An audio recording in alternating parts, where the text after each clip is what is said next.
SSC MTS 2024-এ আসা সরল সুদের একটা খুবই ইম্পর্ট্যান্ট কোশ্চেন, যা আপকামিং এক্সামের জন্য খুবই গুরুত্বপূর্ণ।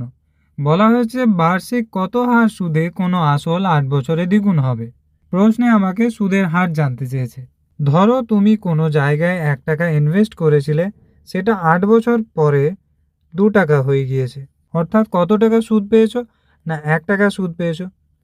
তাহলে সরল সুদের ক্ষেত্রে আমরা কি জানি যে interest equals to P R টি, আর নিচে হয়ে যায় 100। আমাদেরকে আর এর মান বার করতে বলেছে, তাহলে আর ইকুয়ালস টু, এখানে দেখো আমরা প্রিন্সিপাল এখানে 1 টাকা ধরেছি, সুদ এখানে আমরা পেলাম আই অর্থাৎ 1 টাকা, টাইম ইকুয়ালস টু আমাদেরকে দেওয়া আছে টি অর্থাৎ 8 বছর। তাহলে সবেরই মান পেয়ে গিয়েছি, তাহলে আমি আর এর মান ইজিলি বার করতে পারবো।